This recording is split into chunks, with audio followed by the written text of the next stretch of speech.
नर्मदे हर मित्रांनो, मैयाचं दर्शन घ्या नर्मदे हर.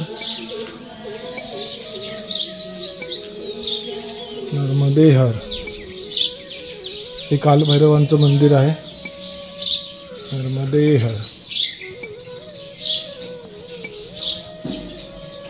नर्मदे हर. समोर राधाकृष्ण.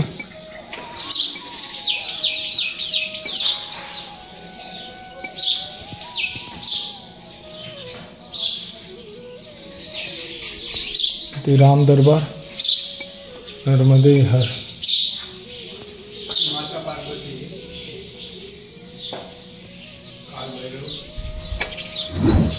हा लिंग सर्वात मोठा आणि पार्वती मायाचं इथे दर्शन घ्या. नर्मदे हर. काळू का इथे आपण जरा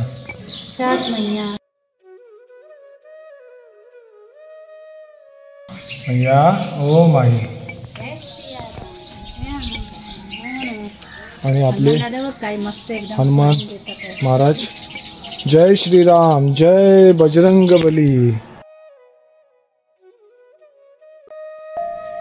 आणि बघा नंदी महाराज किती सुंदर आहेत एकदम. आणि दोन 4 नंदी महाराज आहेत हे बघा. तुम्हाला अजून एक गोष्ट इथे दाखवायची आहे जी एकदम वेगळी आहे. तर हे शिवपिंड. याचा तुम्ही आकार बघू शकता, केवढी मोठी शिवपिंड आहे. शिवलिंग.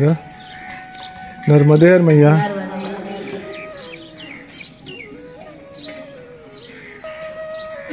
या लिंगाचा आकार 5 फूट उंची. नर्मदे हर मैया. नर्मदे हर. हे बघा जवळजवळ माझ्या हाईट म्हणजे जवळजवळ 5 फूट तरी हाईट असेल लिंगाची. आणि परत ते स्वयंभू शिवलिंग आहे. दर्शन घ्या मित्रांनो. असं दर्शन मिळणं म्हणजे आपलं भाग्य आहे. इथे गणपती बाप्पा आहेत. ओम नमः शिवाय. शंभो हर महादेव.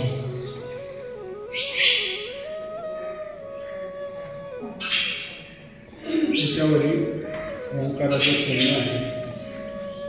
तुम्ही या साईडने त्याला दाखवू शकता. इकडल्या साईडने ओंकाराचं चिन्ह. अच्छा वरती आहे.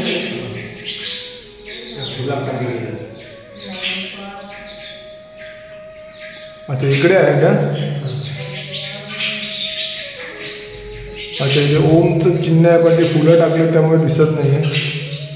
फुलं वाहिली आहेत मग.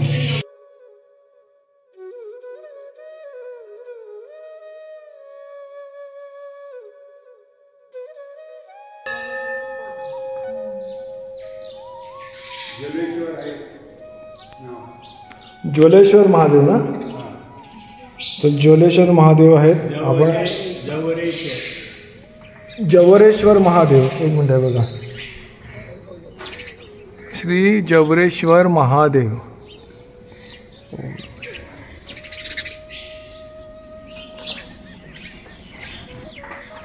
काय बनवलं महाराजजी. तर नर्मदे मित्रांनो, आता इथे माताराम होत्या. तर इकडे बघा एक असा होल आहे शिवपिंडीला वरती.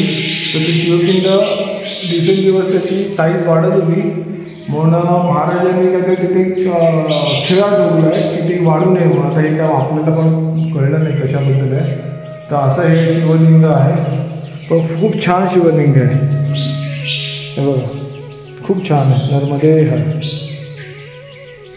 आणि खूप प्रसन्न वाटतंय. जर आपण 5 मिनटं बसूया इकडे.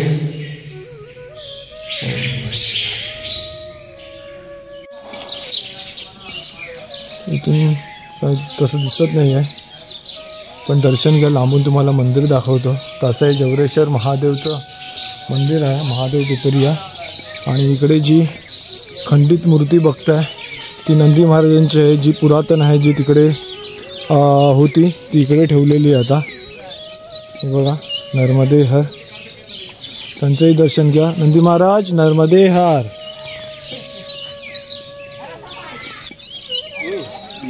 दाखव दे नर्मदे हार. मयाचं दर्शन घ्या. नर्मदे हार. नर्मदे हार. परत आपण नहरच्या बाजूला आलेलो आहोत गावातून. भोलेनाथांचं दर्शन घेतलं. सुंदर अशी शिवपिंड होती. 5 फूट असेल, अजून थोडी वरती पण असेल. तर आता परत नहरच्या बाजूने आपण परिक्रमेच्या वाटेवर मार्गस्थ झालेलो आहोत. नर्मदे हार.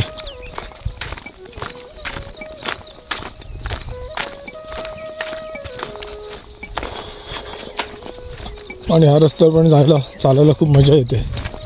शांतता आहे, झाडं आहेत दोन्ही बाजूला आणि रस्ता पण ओबडधोबड आहे, पण ठीक आहे, सरळ आहे एकदमच. असा म्हणजे म्हणतात ना, असं कठीण नाही असा नाही आहे मार्ग. मातीचा रस्ता आहे, फक्त ट्रॅक्टर वगैरे जातं त्याचे मार्किंग आहे बघा इकडे. नर्मदे हार.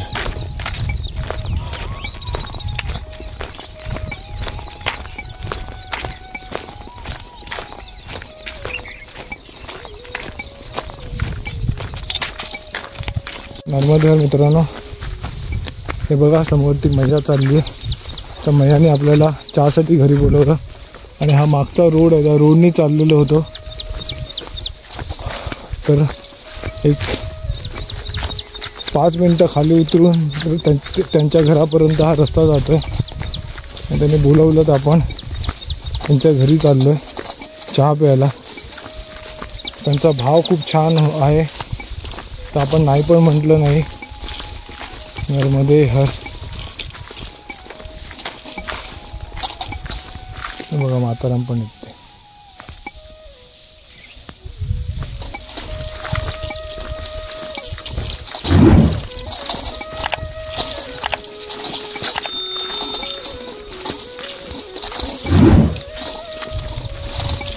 नर्मदे हार मैया.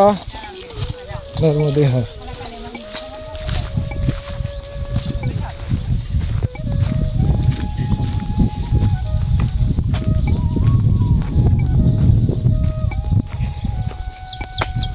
नर्मदे हार. हे बघा त्यांचं छान असं घर आहे शेतामध्ये. नर्मदे हार. आणि हीच ती मैया आहे जिने आपल्याला बोलवलं. नर्मदे हार. कुर्सी ले आऊं? ना कुछ भी चलेगा. वही तो कुर्सी भी ला रहे हैं.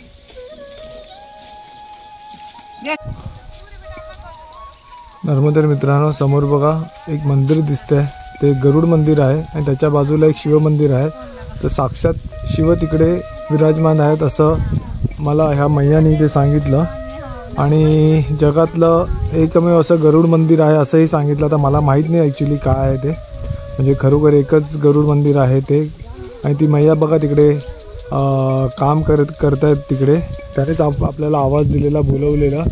तर आम्ही इकडे आलो आणि चहा पिण्यासाठी बोलवलेलं, पण त्याने आम्हाला भोजन प्रसादीच दिली. आणि हे इकडचा परिसर आहे. तर आम्ही इकडे येऊन कपडे पण धुतले, भोजन प्रसादी पण केली, आराम पण केला. आता कपडे सुकले आहेत, जे आमचं खूप मोठं काम असतं, कपडे धुवायचे आणि सुकवायचे. आणि तेवढा वेळ मिळत नाही आणि पाणीसुद्धा तसं प्रत्येक ठिकाणी मिळेल असेच काही गॅरंटी नसते. आणि हे आहे त्यांचं सुंदर असं घर आहे इकडे शेतामधलं. नर्मदे हार. आणि बघा इकडे माताराम बाकीची तयारी करतात. बॅकपॅक माझं बॅग झाली आहे रेडी. आणि ते मंदिराचं दर्शन घ्यायचं राहिलं, कारण आम्हाला वाटलं की ते मंदिर त्या किनारी असेल, त्यामुळे आम्ही तिकडे गेलो नाही. पण इथून लांबून तुम्हाला दर्शन देतो. नर्मदे हार. आणि त्याचा एक फोटो पण आता मी बघतो जरा झूम करून किती चांगला आहे ते. नर्मदे हार.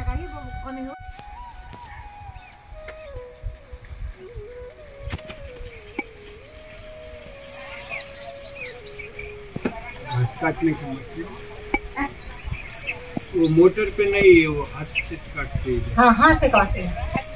खा गए तो उनके पास दो, हम यहाँ से काटते हैं, हमें यहाँ हम यहाँ से घुमाते हैं। अभी अब बता रहे जिन चले जाएंगे भैया फिर दूसरे भैया आएंगे, वहाँ से घुमाएंगे, फिर हम वो मिला देंगे ना।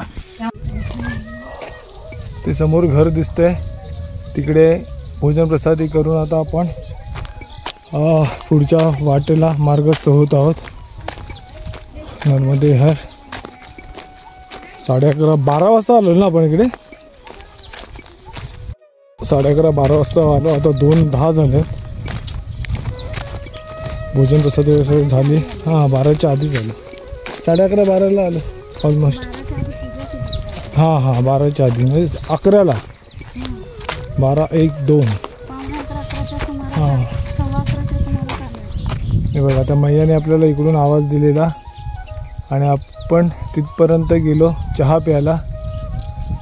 तर चहा पण झाली, भोजन प्रसादी झाली, प्लस कपडे धुवून झाले, सुकून सगळं झालं। आता आपण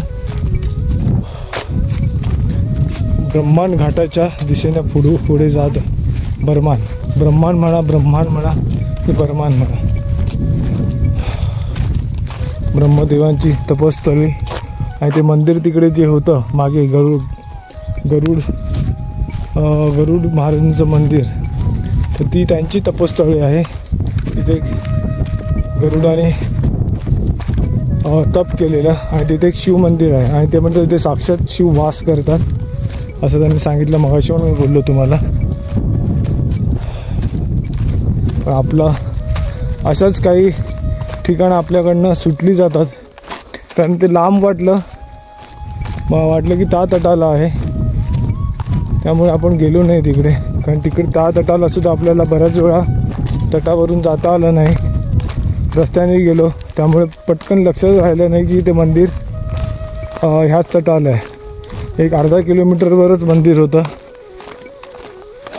आपल्याला दर्शन करता आलं असतं, तुम्हालाही दर्शन झालं असतं, पण असो लांबून मी व्हिडिओ रेकॉर्डिंग ते केलं आहे, त्यातूनच नमस्कार करा गरुड महाराजांना। नर्मदे हर। आणि ऊन आता भरपूर आहे, 2:10 झालेत। ओम नमः शिवाय, शंभो हर हर महादेव।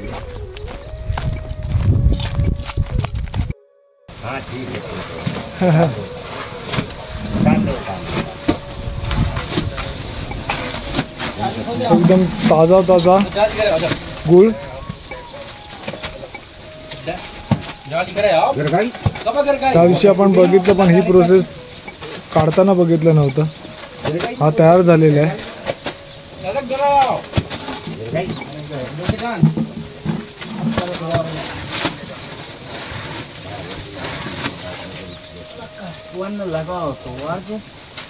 बघा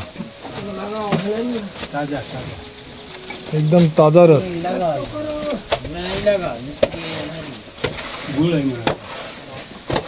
पाकावर आलेला ताजा गुळ, उसाच्या रसाचा ताजा गुळ बनवलेला बघा। हीट किती असेल आणि आता चौकोनी डब्यामध्ये भरतात।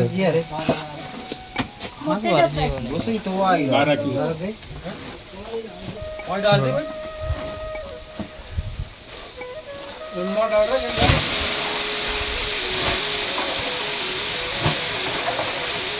त्यात पाणी टाकलेलं, ते पाणी त्याच्यात टाकून साफ करतील आता। नाही रस आहे ते, नाही आता रस नाही टाकला, पाणी टाकलं आता। हां काढतो।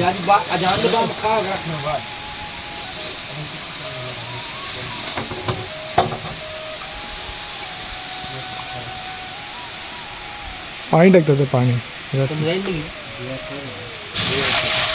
साफ करायला, तेव्हा साफसफाई चालू आहे त्याची, परत साफ करतील, परत इथे दुसरा रस टाकतील आणि मग हीच प्रोसेस परत चालू आणि परत इथे गूळ बनणार आहे, ताजा गूळ नर्मदे हर। बघा जसा लावा येतो ना, लावा रस, तसा गूळ येतो। नर्मदे हर, हा नर्मदे हर। आता समनापूरचा रस्ता नहरच्या बाजूने जात होता, तर तो रस्ता पण सोडला आणि सिमेंट कॉन्क्रीटचा जो रोड आहे तो रोड पकडून आपण पुढे चाललो आहोत. आता पुढे काय काय येणार कसं आहे अजून काही आयडिया नाही आहे, कारण ते खूप कन्फ्युजिंग असे रोड आहेत. मैयाचे एकदम तटावरून जायला प्रॉब्लेम आहे. परत इथूनसुद्धा आता तो दुकानदार म्हणाल तर तिकडूनचा तुम्हाला प्रॉब्लेम होईल, म्हणून आम्ही कॉन्क्रीट रोड पकडून चाललो आहोत. कारण तो सरळ सरळ रस्ता आहे नर्मदे हर.